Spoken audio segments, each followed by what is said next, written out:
Welcome. Welcome to this virtual village of women from all over the world gathered here to share their stories of birth as a means to empower each other through storytelling. I'm Bibi Lorenzetti, and I'm here with Frankie Lavaggi, who is a yoga teacher and a doula based in Jasper, Canada. Welcome, Frankie. Thank you so much for being here with us today. I'm going to let you introduce yourself because I'm sure you'll do that best. So go ahead and let us all know about you. Thank you so much for inviting me. First off, I'm really excited. I love storytelling, and especially about birth and the whole metamorphosis that happens when you decide to procreate. I am a yoga teacher. I am a doula birth keeper in Jasper. I'm also a small business owner, and I run women's circles and retreats and gatherings for the community here. And I am also now a mom. Yeah. That's wonderful. Yeah, I love watching all your adventures on Instagram, especially those that entail jumping in cold rivers. I do that a lot. Yeah, I do that a lot. It's good medicine. Yeah, absolutely. So I'm curious, where are you from and how did you end up in Jasper? Well, my ancestry is kind of split down the middle. So one side is Italian. That's where the Lavaggi comes from, and the Francesca. My mother's side is second generation Italian. We also have some French in there. Actually, my ancestors from that side immigrated to Peru and started the first pasta factory in South America. So that's kind of, you can find Lavaggi pastas in grocery stores still. So we're no longer affiliated with that, but that's where our name comes from. And then on my father's side is kind of piecing it together because his, he was never really in my life. So there's that big gap of just figuring out what your lineage is. But I've come to know that my father's side is from like the indigenous communities and of the Aymara. So this is like Cusco and Machu Picchu and all like the indigenous tribes there. And so I've just been piecing, well, the last kind of 5 to 10 years, piecing that part of my history in because, you know, it's important to know where you're from. And especially when there's, I feel so connected to that culture already. And to know, you know, that my lineage goes there is really quite special. I grew up in Vancouver. Okay. Born and raised in a small town in northern BC, but, you know, from Vancouver. And I made my way to Jasper, actually, when I met my husband. At the time, we were just dating in Vancouver, and we both kind of met through the yoga community there. And like many people, I think the call to step out of the city and to have, you know, a simpler life, a life that's more connected to earth. We wanted you know, the ability to have like a garden and the ability to grow our food and, you know, one day have kids and raise our kids, you know, out in nature and more connected to, you know, the simplicity of small towns. His family is here. So we thought, you know what, at least we'll be close to someone's family. So my family in Vancouver has to come up and see us, but they don't mind because it's a beautiful mountain community. And yeah, we've been here 6 years. But it only just feels like a couple because in that time, we also traveled to India a lot. So our time in Jasper has always been just spliced with months at a time in India and then coming back. So that's kind of how I've made my way here. Yeah, it's beautiful. Thanks for being outside and sharing with everyone that beautiful river and trees back there. My goodness. And how did you, go ahead. No, continue. Okay. Just if you can tell me how you came to wanting to have a baby and how that happened, how the process happened for you. Yeah. Well, I guess I never felt the maternal call, you know, early in my 20s or anything like that. I always wanted to do my own thing and travel. And especially, you know, I got into yoga really early, I think like 18 or 19. And I always had the desire of just traveling and learning and focusing on my self-development. I had a lot of things to unpack and healing and all of that. So I spent the majority of my 20s really just thinking about me and my process and my footprint on the world. And then I guess the maternal call came somewhere around the time I started really working with women. And this was before I did my, any kind of birth training. Or as a yoga teacher? As a yoga teacher, I started Okay. facilitating women's circles and, Shakti inspired classes, first from the place of wanting to just redirect my own narrative with women. I don't know about you, but I was always a tomboy. So I always had maybe conflict with women. I never had like a strong women's tribe or, sisters. And I was really craving that in my 20s. So I, started working more with women and healing that narrative and changing that. And all of a sudden, by just doing that, I started feeling more maternal, more in touch and more safe in my femininity. And we share that. That's amazing. I knew nothing about you before this moment. Yeah, absolutely. I think a lot of women, a lot of strong, outspoken, women that don't quite fit the good girl mold can often feel like we're just lone wolves and we don't really quite fit in with the herd. And that's okay. I think that's part of maturing and just becoming confident in who you are. And then it's funny because when you do that, you start, finding sisterhood with like-minded, strong, the wolf woman. We start to really connect with women like that. So that maternal, I don't know, seed was planted. I met my partner. We designed this life that we wanted to have. We chose to have a child. We did a year of preconception work, which is something I came to study and learn after I did my doula training. I really looked into conscious conception and really preparing the vessel, his and mine, preparing our homestead, preparing, as best you can psychologically what this will entail, the big death of your maiden and the rebirth of this mother. And we chose to conceive right after we got married, and we did, the first or second try. And Amara was born on Mother's Day. And Mother's Day, that's quite special. I know, little Mother's Day baby, which is actually 2 days before my birthday. So there was a lot of, I think, karmic. The two Tauruses. Well, and the other trippy thing is my mom's birthday is 2 days before mine. And so I was a Mother's Day. Yeah, I was a Mother's Day baby. My daughter's a Mother's Day baby. So there's something there for sure. A lot of mother parallels, energy.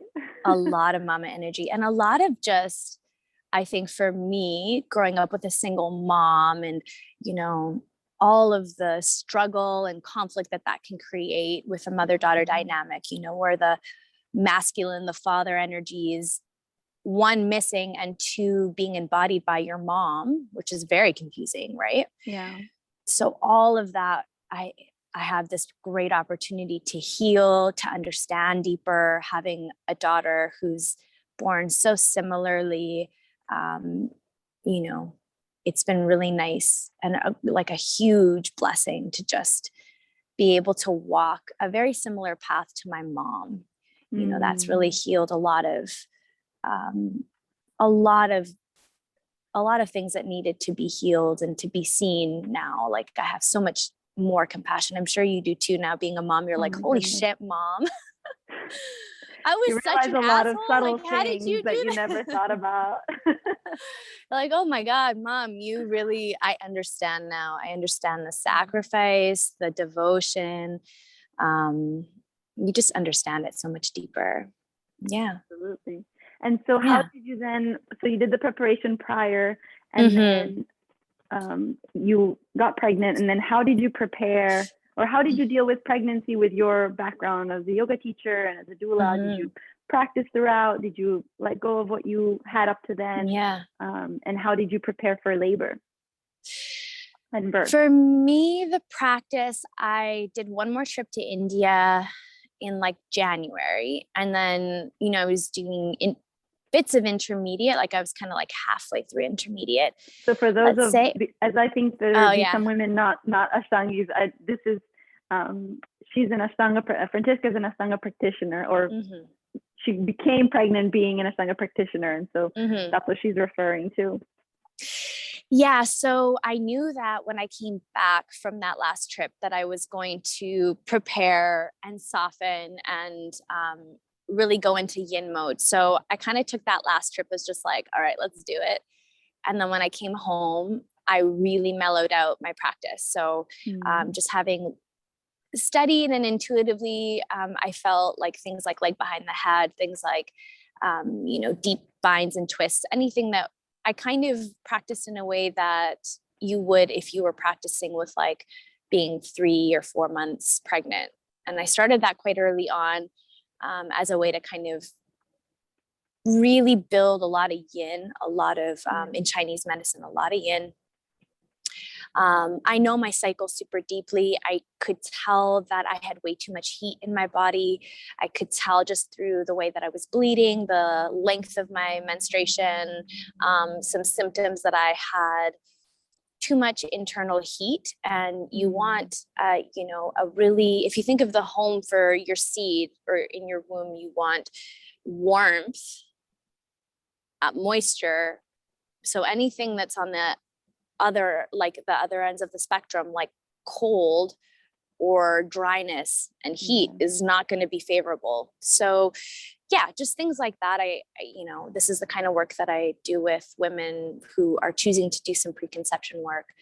So I kind of petered off my practice and, did my herb protocol, started already eating in such a way that would nourish a seed already. This is like 6 months out. And I think this is a big piece of the puzzle that's missing for women who are choosing to conceive, is just building that storage in your body on a cellular level.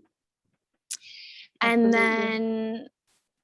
And then we conceived, and I did very little when I was newly pregnant, like couple sun salutations here and there, some yin stretches just to support my body. And I didn't feel good to practice until about 3 months. And then I got past that kind of first trimester.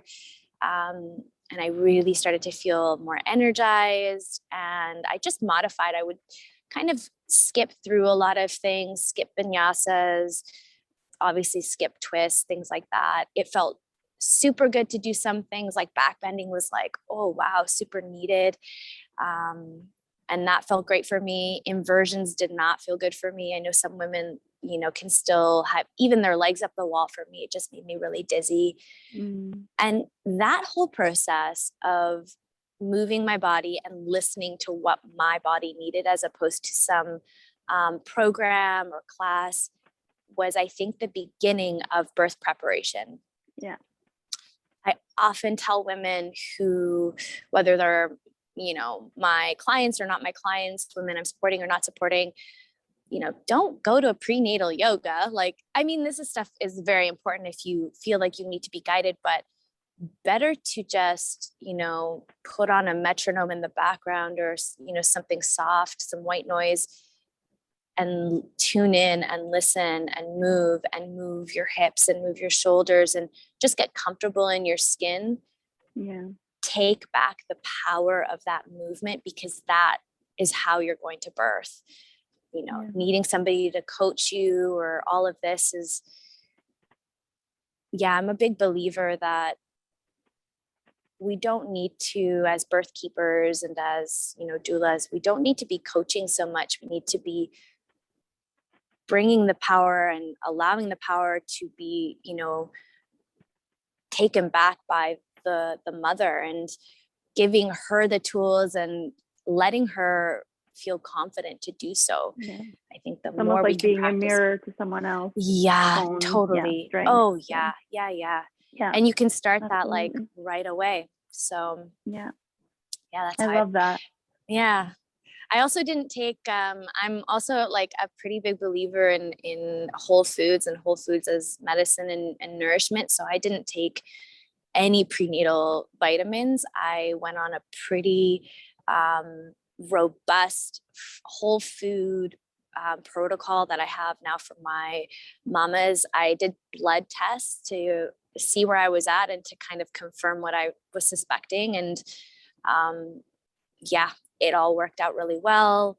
I've had lots of really great successes with other women who were like anemic, really anemic before, anemic during pregnancy, and then switching over to like a really rich whole food diet, their anemia totally disappeared. So yeah, I didn't do any of that. I did one ultrasound. Ultrasounds are like, do a little research. They're not as safe as we think they are. They're really like, what are they really there for? I think we're so fearful of something going wrong, and we're always looking for, something to be wrong in pregnancy. And the truth is, pregnancy is so safe. It is as safe as having your menstruation. It is as safe as going through menopause. It is as safe as, and yet we treat it like this big, scary thing. And, I also feel like when you do that, you begin to put your power in someone else's hands, and it's not such an internal feeling of your own self and your baby. It's more of like, can you tell me how my body is doing and how my baby? So it begins that whole process of going away from the natural evolution of it all. Yeah, absolutely. And it's so subtle, and these things are they seem so innocent, because who doesn't want to see their little baby's face, their baby's outline? I'm like, fuck, I love that. I was like, oh my God, there they are. But we have to really start to think about why we're doing these things and at what cost, because we're told that, ultrasounds are very safe, and we know that there's radiation. And if you're, scared of going through an airport security for being radiated when you're pregnant, think about what you're doing when you're not. So I think I didn't do any of that. And were you doing a home birth, or were you in a I was at hospital? I was at home. Yeah, I was at home. Okay. So that makes sense. Yeah. I also had, well, I was at home, but there was a hospital transfer, which is okay. Do you want me to get into that story? No, we'll get to it. But I was just wondering, because at least in the United States, if you're going through the traditional way, unless it's a self-standing birthing facility, you have to, you can opt out of certain things, but they definitely, part of it is at least 2 ultrasounds. Well, yeah, I was in the system, like I was, but I just chose not to. And I just said no to a lot of things. And then when you do go for that one ultrasound, they're like, where have you been this whole time? Da, da, da, da, da. Well, not here. La, la, la. I was not here. I've just been busy or whatever. Yeah. Yeah, absolutely. Okay. So keep going. What else? What else I don't know where I'm at now. Well, I think we were at just the importance of keeping the process of the pregnancy very introverted and very internal versus relying on external things telling you how you're doing. So you only did one ultrasound.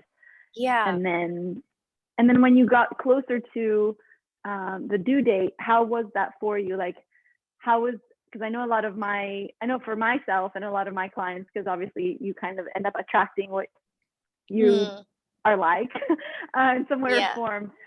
There's always this anxiety of like, I really, those last 2 weeks or last 3 weeks, depending on especially how much you've grown, how much space your baby is taking, you're like, all right, it's, it's time to come earthside, and eviction notice, and so I'd love to hear how, because it seems like your journey was so grounded. I'd love to hear how that was for you, so women realize that it's not just them, it's usually a pretty standard thing. I would say it was grounded in a lot of ways, but I also feel like the last month of my pregnancy, there's a few things that happened the last month of my pregnancy that I think really showed up in my birth. And the big one was COVID. COVID happened in March, and I had Amara at the beginning of May. And as soon as COVID hit, we, just were incredibly fearful, uncertain. Even though we're so trusting in that we are not at war with our bodies or the environment. We're pretty isolated up here in Jasper. There's, at that point, there was no tourism. So even though all of that framework was really set up to make us feel more secure, it really creeped into my body. And I think that it's so important to remember that women who are expecting, who are pregnant, we are so deeply sensitive, and that is both a strength and also makes us quite vulnerable. And so it's really important to surround yourself with keepers and support people that will just continue to mirror that confidence that, you got it, and that it's all going to be okay. And that we've been doing this, squatting under a tree for a long time, more so than how we're doing it now. So anyways, March rolled around and it all kind of creeped. It changed my birth plan completely. I was attempting to have a home birth in the yurt that we built for, my work with women. It's a labor yurt, so we use it for labor, and some surprise births and things like that. So I was like, oh, well, I'm definitely going to have my baby in the yurt. I want a doula, I want a midwife. And then all of that was, we were not allowed. It's unsafe, mask, gloves, things like that. So we had to pivot our birth plan, and we decided to have a home birth in the nearest city, so a few hours away.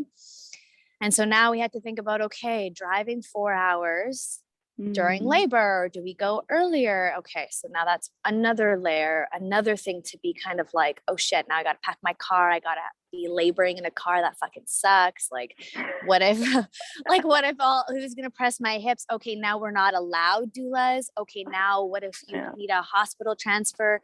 You can't have your person, you have to be alone, they'll take your baby. So all of this stuff was happening, and I'm just there. My mom can't come. They stopped interprovincial travel. You know what I mean? Like, so much was happening.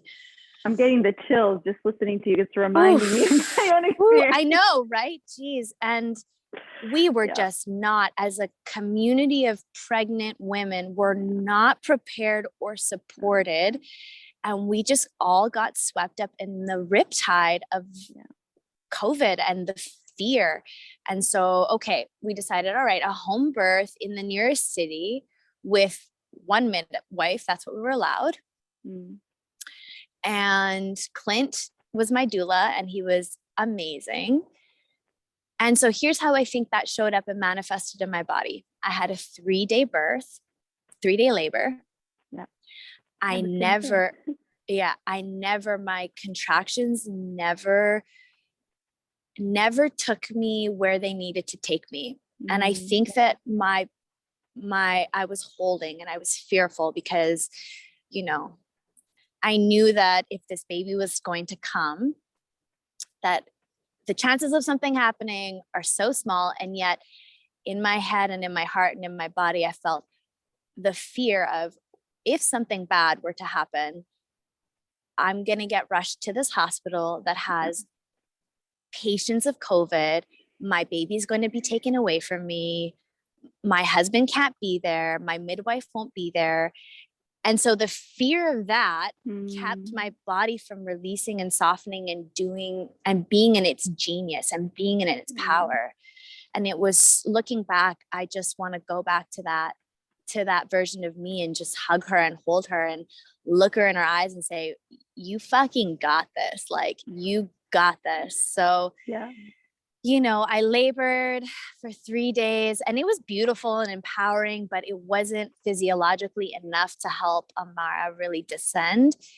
And so I want to take a positive because I love how you phrased, the fear element and all these external things.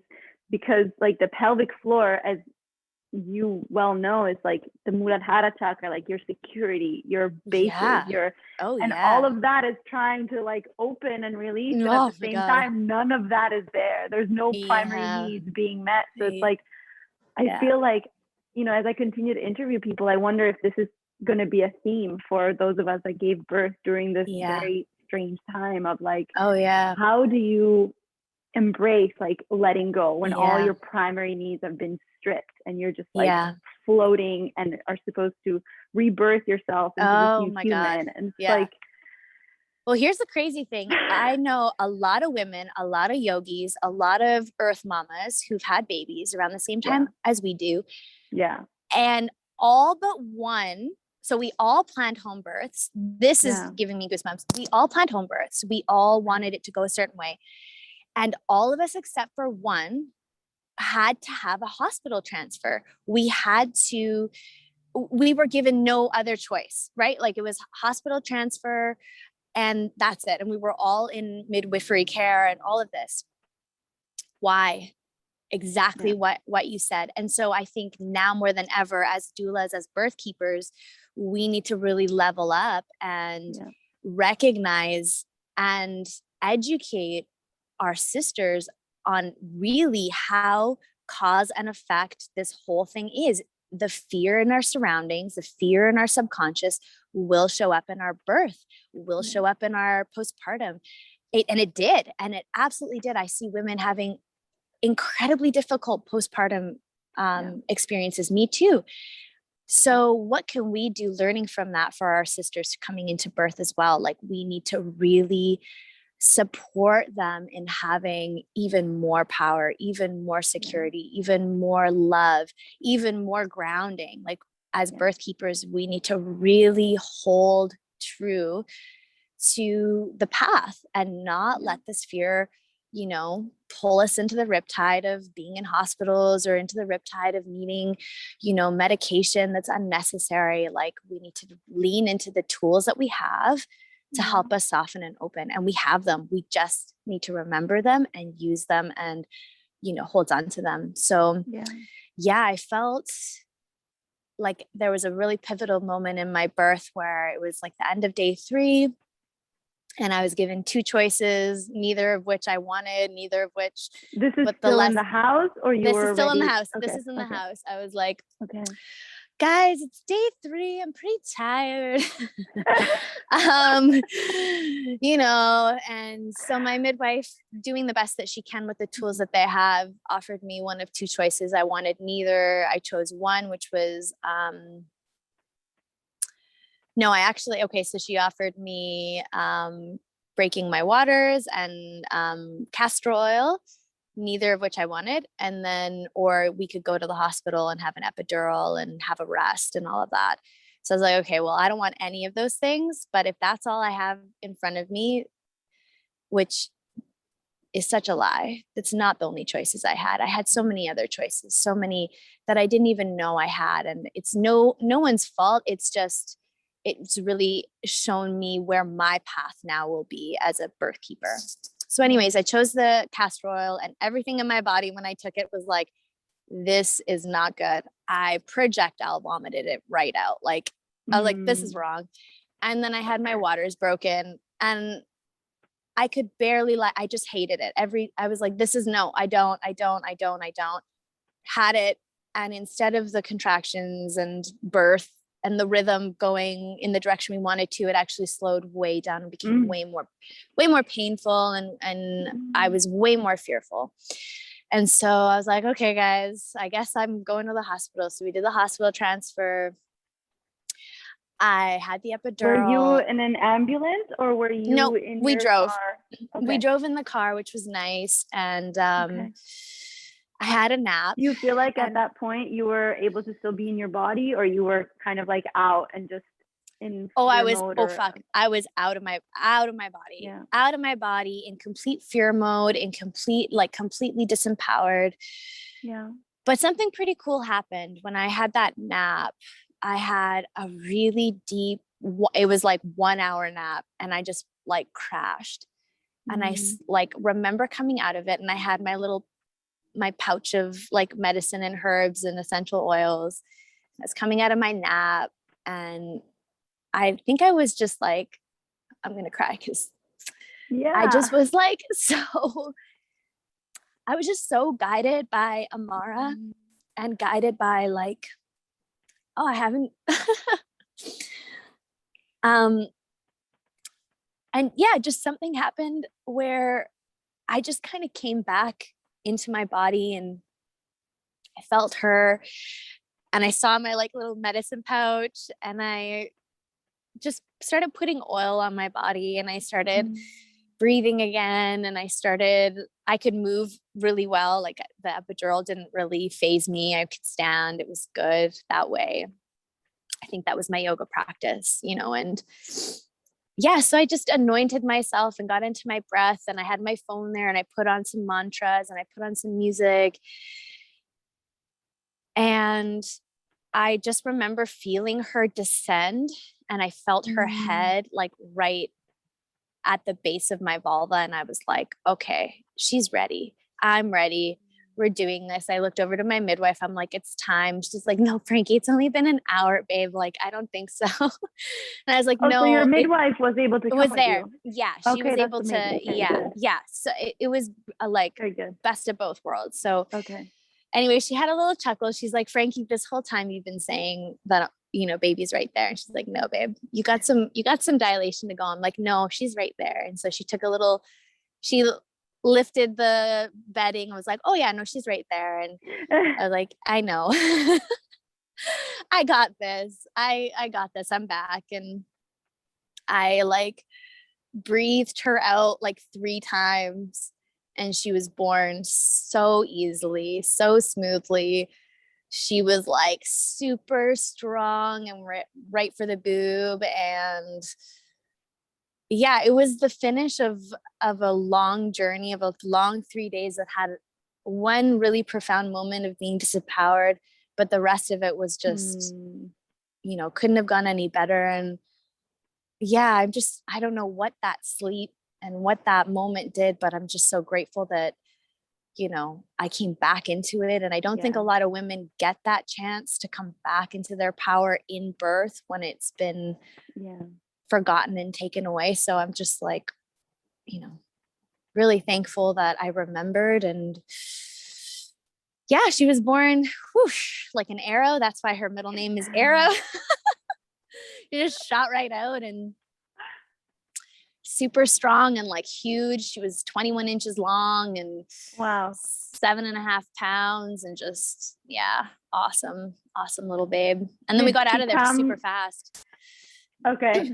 So you didn't stay no overnight? No. Okay. No, we, well, they gave us the choice, and, I was like, let's get out of here. This is not where I wanted to be. And so we got out of there as soon as I could walk, which was like 2 hours, and we just left and came home, and and it started. And how was the immediate, arriving home with the baby? I don't know how much preparation you did for that immediate postpartum, and just like knowing what to do with the baby. I remember I was like, I had done all this preparation for the labor and the birth, and how I wanted self-care after, but I had no idea what to do with it. So the thing that really, and all that. Oh my God. Okay. So the thing that sticks out for me the most, that I'm just like, okay, this is reason number 9,056. While you don't want to, while you might want to reconsider going to a hospital, is all of a sudden your teeny tiny baby that was safe and protected in your womb is now in a car seat in a car. And I just remember being like, this is so effed up. Like, this is wrong. Like, I just felt so fearful for my daughter's life. And that's the thing that sticks out for me the most after like having her. I'm like, okay, that's crazy. And so we get home, and the whole place is a disaster from, and no, definitely not prepared. And it was never supposed to be like that. It was never supposed to be you and your person by yourselves with a fresh baby. You know, the mama village has always been there. Your aunties, your mom, your doula, your birth keeper, your midwife, and all of a sudden we're just like by ourselves with this brand new baby. And we just did a marathon of a labor, 3 days. And now I'm supposed to like figure out how to breastfeed, figure out how to soothe my baby, nourish myself. I haven't slept. My husband hasn't slept. It was just a complete shit show.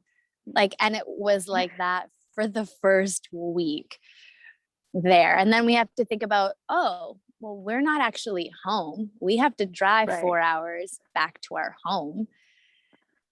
And it was just like, okay, there's a lot of obstacles that were just so unnecessary and not the way it was ever meant to be. So you put that on new parents, on top of the exhaustion, on top of just the physiological rebound of having a baby for both mom and dad, both partners. And then you ask your mom to do another miracle, make milk. It's just like, okay, guys, we got to really fix this whole birth paradigm that we have got going, because, you know, I really believe that the health of us as a planet, as a species, is a direct mirror of how we take care of where life begins. And if you look at the way we, like, look at it. You look, I mean, this is kind of a bubble. But if I were to open the news and I were to see like what's happening in the world, it's like, no wonder there's so much pain and suffering and confusion and fear. All of those words, you could easily describe a lot of what women go through when they have babies, and even when they're pregnant, right? Like, so I think if we heal that, then we're going to see the rippling effect of that. Amen. Yeah, that's really beautifully said. Absolutely. Oh, so much work. I know, but we do it one baby at a time. And you know what? That's right. Like, that's true. Okay, if you think about, like, if I were to throw a stone right now into the river, the first action of throwing that stone is a lot. You got to find the stone, you got to physically throw it, but the rippling and how big the ripples get, you don't have to do any of that. That's just happens. So I feel like as women, as sisters, as birth keepers, as yoga teachers, as just mothers, we just got to throw that one stone and the rest will just take care of itself. Like nature will take care of itself, right? As it's always done, right? That's true. I love that. I'm gonna have to write down the minute that this is, because this is great. This is so true. Good. That's the mentality just to have. Throw that one stone, baby. Throw that one. It's true. That's it.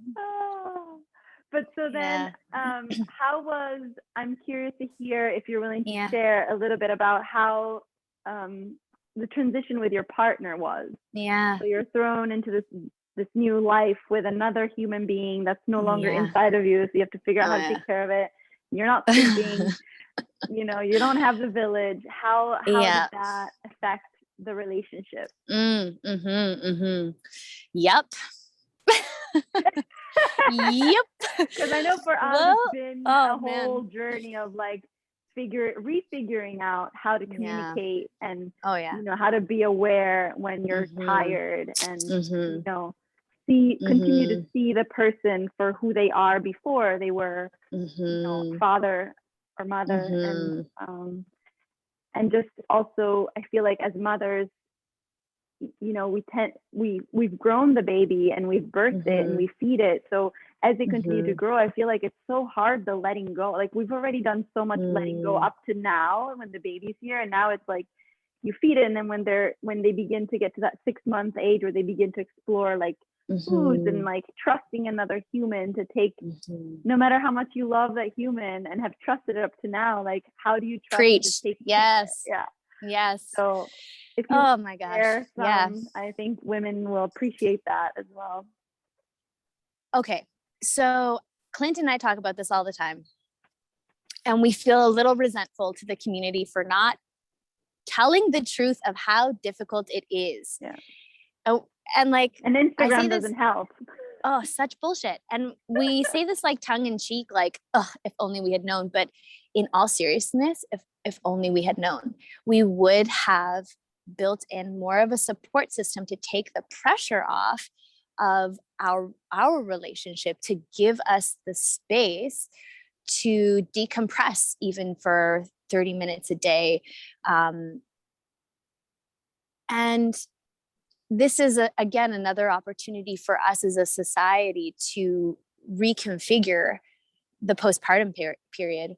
I think it's systematically built in, and we wonder why families have divorce rates of over 50%. And we wonder why, there's substance abuse going sky high. We wonder why children have a hard time. I mean, the school programs and stuff like that are a whole other thing, but we wonder why there's so much dis-ease in children so young. The food system's part of it, but we look at the home as the nucleus of where all of these habits and emotional triggers begin. Mm-hmm. No wonder there's so, again, that rock, the ripple effect is going to happen, and that's positive and negative. So you set up a family from the beginning to be under all this stress, all this pressure, all this uncertainty, learning as you go without the support system. Mm-hmm.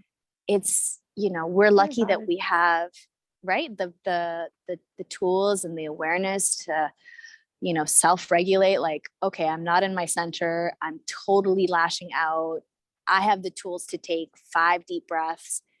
Most people don't. Most people are going to reach for a substance, they're going to reach for a bad habit, they're going to communicate in a certain way, and it's going to erode the bedrock of that relationship that anchors the whole family. That's the foundation. You take that away. So our foundation, you have nothing. And so definitely our relationship, the foundation of our relationship was put to the test. We went through the deepest, darkest moments you can, imagine. Yeah. And now, I know you do. Because we're all going through it, right? So now, a year in, we have the grace of sleep and we have the grace of more support. We're able to heal and rebuild and, do better. Yeah. But the first 6 months, man, both he and I were like, we don't want to do this again. Yeah. This is not what we signed up for. Yeah. Really, really dark, hard moments. Yeah. And on the other hand, the thing that I really have loved about Clint and his role in postpartum, as you said earlier, as a mom, you grew this baby. It's just so it's literally an organ living outside your body, right? Yeah. It is your second heart outside your body. What? Yeah. That's beautifully said. Yep. But it is. So our men don't have that kind of connection. Yeah. And so I really let Clint take whatever role in postpartum he wanted to. And he's really into food and nutrition. And he's been the guiding light in how I nourish myself for Amara, how we nourish Amara. And he took on doing the first 40 days. So this postpartum recipe book. Mm-hmm. And that was his wheelhouse. And, he was learning how to hold a baby for the first time. He was learning how to change a diaper. He's never done that. I have a lot of siblings, that's second nature to me.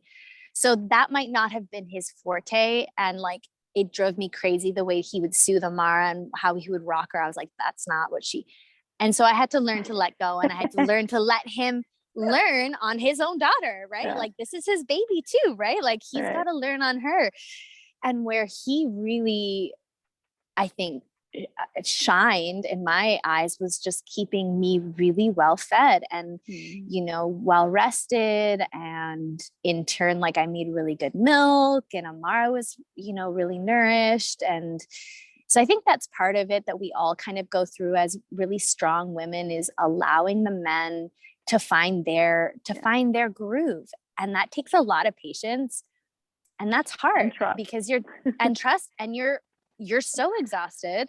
Yeah. You have no patience left, but I think that's part of loving them and seeing them bloom into fathers, bloom into, these new people as well. And they're not going to do it the way you want. And yeah, it took a day-to-day practice of patience and lots of hard conversations. And, I would 100% take Amara, crying baby, away from dad, like being like, oh, let me just do it. And, he would just say, babe, like, I really hate it when you do that. It takes those moments away from me. I'm going to fumble here. I'm not going to do it right. I'm not going to do it the way you're going to do it, but I need to learn. Like, I need to. And so, I feel like that's part of it too. In this household, even though it's in these 50 months. I'm like, babe, are you sure you want to? And it's just like, yes, like, yes, he's got this. It's his daughter, like he's got to learn too. And she's got to feel, babies pick up everything. If they feel that you as mom, as their nervous system regulation system, that's what we are. We regulate their nervous system for them. If they feel you untrusting in a moment, they're going to mirror that. If they feel you calm and in trust, they're going to mirror that, Right. So, and I feel like there's, I want to take a moment with what you just said, because I feel like there's so much shame around, like, when you lose your shit, or like when you just, you're anxious because of outside conditions and your baby feels that. And I was like, well, my mom always does this. She's like, well, he feels you. And I'm like, I understand, but I'm also human. So I feel like it's important. This conversation is so important for us women, that we give so much that we shouldn't feel shame for being human.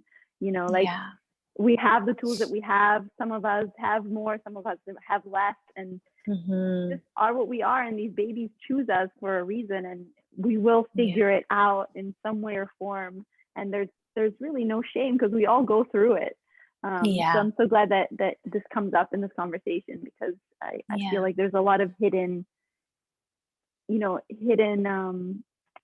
conversations with ourselves that we don't share with anyone. And it's good to have a sisterhood where these things are shared.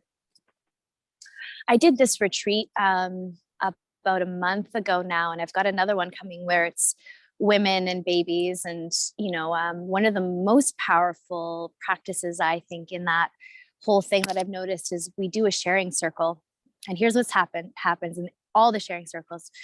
So I ask women to voice the shadow that came up for them during postpartum. And I do this two rounds. And the first round is always interesting, because it's always like, I was not as patient as I would have liked to been. Next one is like, I think I was a little grumpy, and like, I'm like, okay. And then I do the second. Okay. Cause major shame right. Surface.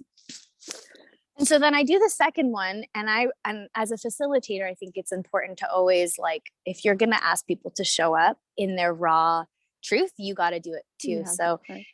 I recenter, and I share something that 99% of the time breaks me down and makes me emotional, because it resurfaces where I was in that place.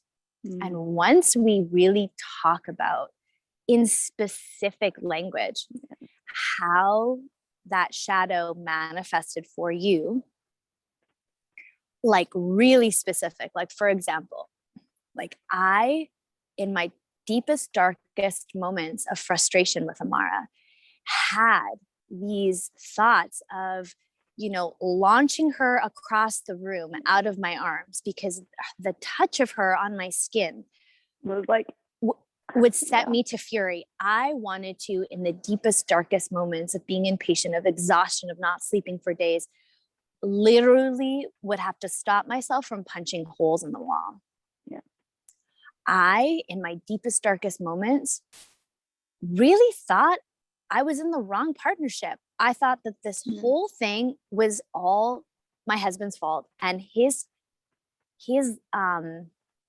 lack of whatever is the reason why we're all in the shitstorm that we are. You I literally just took the know, words out of my mouth. right? Postpartum rage. I don't call it postpartum, sleep deprivation, postpartum depression. Yes, it's rage. It is. I had to look it up because I'd never heard of it. And then I was Yeah. like, what is it that I'm feeling? And then finally this one blog was like postpartum rage. I'm like, that's what I have. That's me. That's exactly what's going on. And here's the thing. So many of us have it. Yeah. So many of us are deeply ashamed. We can't talk to our partners about it because it's so ugly and scary that we're afraid they're not going to trust us with our own kid. They don't have the capacity to help us into healing because they're also in it too. And so who do we talk to and how do we get ourselves out of it? And thank God we have some kind of tools with yoga and breathing and this and that. Yeah, but we need only more than that. Yeah. We need way more than that. First, we need to deconstruct the shame. And so in these circles, as soon as I name it the way that I've just named it, and it's not always the same ones because I want like 10 things on my list. So it might be another 3. All of a sudden, I hear women being like, yes, that's me. Yes, that's me. And all these admissions come up and they are so real and so unifying. And so, you would think they would be disempowering, but they're the opposite. They actually build our resolve and build that warrior mama. Like, even though these shadows were so ugly and scary and heavy, I stayed in my light. I stayed in my love. I watched these things come up and surface and I breathed them away and I loved them away and I redirected that energy to my child, to my devotion, to my house, to these fucking dishes, like whatever the thing is. And here we are, like, we are strong as mothers, and the mother load, whether it's your baby or the responsibilities of your home, it never gets lighter. We just get stronger, right? Yeah. So we true. just, like you said, these conversations and sharing and really sharing, like really, really sharing, I think is so incredibly liberating. Yeah. Yeah. I just had, last night, I slept probably like 4 hours because we just came back from Europe and my son is not adjusting. He's been a champ, but the sleeping is not working out. And last night I literally, where usually I would do what you were saying of like, I literally want to launch you out the window and go back to my life, go on a plane and just go to Bali or something. Bye. I had this moment of just like, there's a little Ganesh and Hanuman hand-drawn painting from India over his bed. And I was like sitting there miserable, like hunched over the crib. And I just had this moment of like, I can do that and be miserable for the next 4 hours here trying to put him to sleep, or I can just be here now with this little human who doesn't have tools to understand what it needs to do right now. Like it's just trying to figure out how to exist without pain away from the boob and mom. Totally. And I just like, something just like released and I was like, thank you God for like letting me see the other side, because often it is the fuck this, why am I doing this? But whenever we can really pause and have those moments, like have little things around the house where you're like, oh, I could be that person and maybe tomorrow I won't, but right now I can do this for the next couple of hours. And like if I pull out and realize that it's 4 hours and however many hours I'm going to live with this human, it's going to be okay. And it's just so nice to have those moments and just really see them as like, man, it must really suck to not be able to express how you're feeling with words, Yeah, it's real. It's real.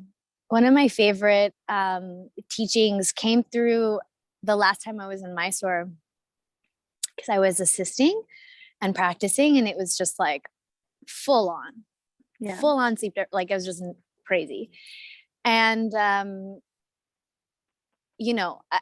love that my Ashtanga experience has shown me how to tap into deep devotion when shit gets really, really hard, and how to do it when everything in your body and everything in your mind is like, nope, no, thank you.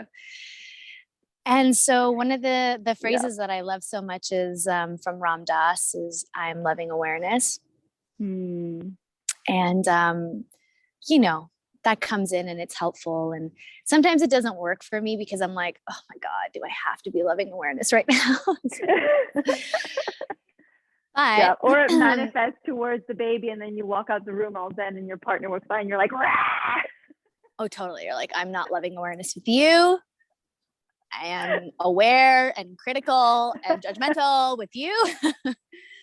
But you're right. Yeah. I think I love having those little reminders around the house, those little symbols, those little even pictures of your, the other trick that works 99% of the time is just smelling your baby's head and just letting your physiology take over, because the body is super powerful, more powerful than the brain. I think sometimes you breathe in that baby and really breathe in that love, it's going to just change your hormones from that cortisol all the way to oxytocin. And then your brain is wired now to accept that you are loving awareness and that you are, whatever the thing is. But that's a beautiful reminder. Thank you for that.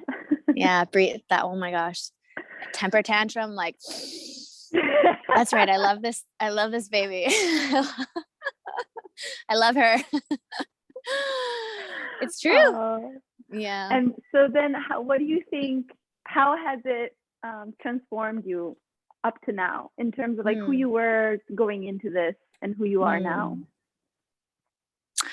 I don't know who I am now. Like I knew who I was before. I'm starting to see this new woman. I'm greeting her every day. I am learning to trust her more. I'm allowing her to take up more space in my life.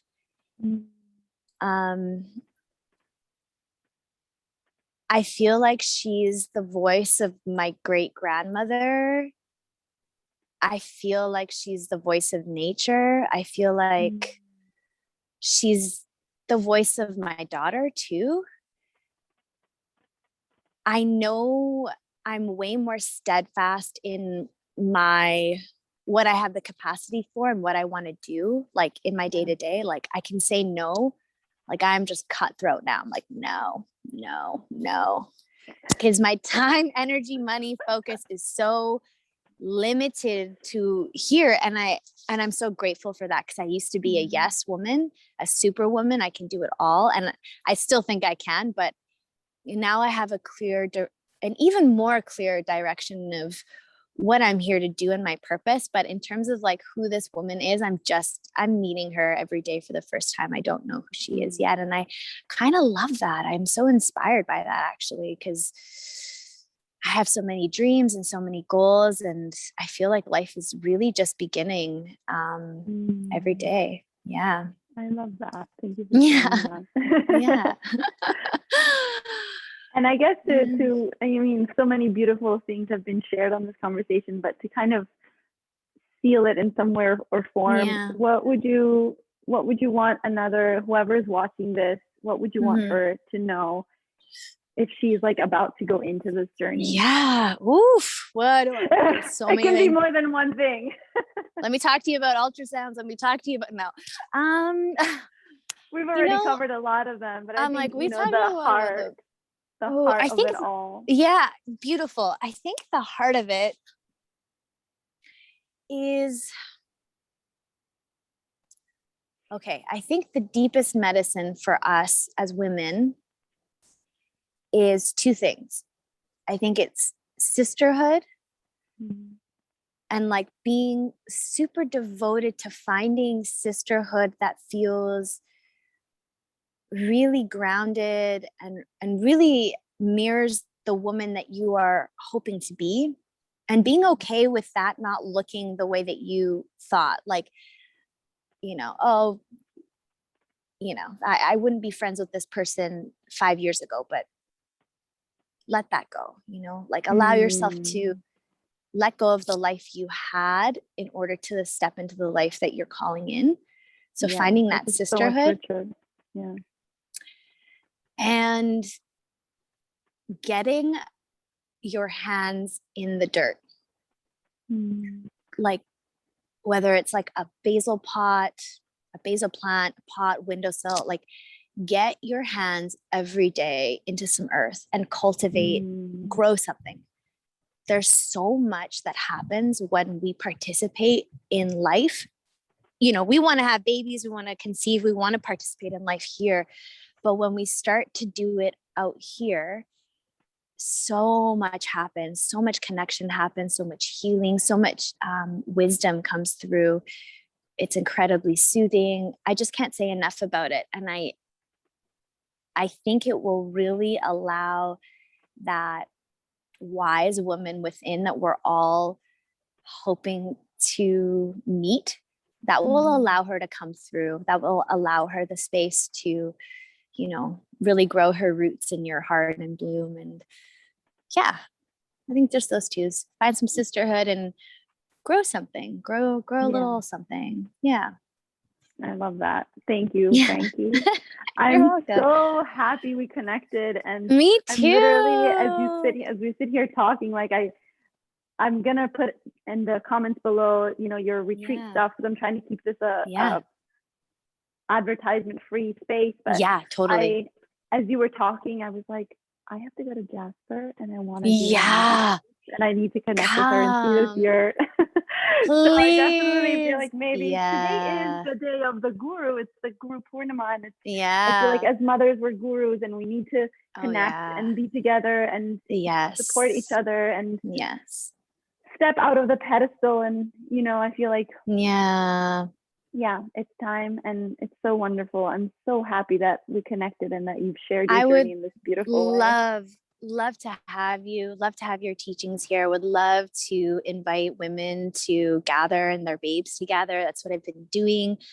It's about rebuilding that mama village. It's about these conversations. It's about storytelling. It's about creating the kinds of memories we want for our children, right? We want them to have that too, and soak all of that in also, right? Let's that ripple, throw that one rock and watch how it'll just spark your child in being in nature and playing, you know, freely and all of that. It's I think this conversation is a pebble thrown for sure. It's gonna ripple a lot. I think this is good, and it's a special day. So it is a special day. Yes, it is. The children, first gurus, the mothers, the second, and then we have our teachers, right? So I'm going to take this day for nature. Yeah, I know. yes. Mama nature. So Frankie, tell me how, I'm going to write it down underneath as well. Yeah. How does someone find you if they want to connect with you? Yeah, if you want to connect with me, I'm on Instagram. I'm quite active on Instagram. It's Frankie Loves Yoga or Frankie Luna Nueva. And I post all of my retreats and my workshops and my classes. I facilitate them in an eco retreat center here just outside of Jasper. It's a beautiful 53-acre location. We have cabins. We have a hotel there. We have a beautiful yurt. We do monthly, if not bi-monthly experiences, not just for women, for families, for communities. So connect with me there if you're wanting to make a trip down here and participate, or if you want to facilitate. We're renting out the space too and getting a lot of really amazing facilitators coming down and sharing their teachings to this community and to their friends and you know, all of that. The other place you can connect with me, especially for birth work and doula work and birth keeping, is on my website. It's frankie.yoga, really easy. And connect with me. I would love to just keep this conversation going. And thank you, Bibi. This was so great. What a beautiful way to start the day. Woo! Yes, very grateful. Well, thank you so much. And I hope you enjoy the rest of the day. And I hope we connect live soon. Yeah, we will. The seed has been planted. Yeah. The seed is planted. Yeah. All right. Have a good day. Thank you. You too. Bye.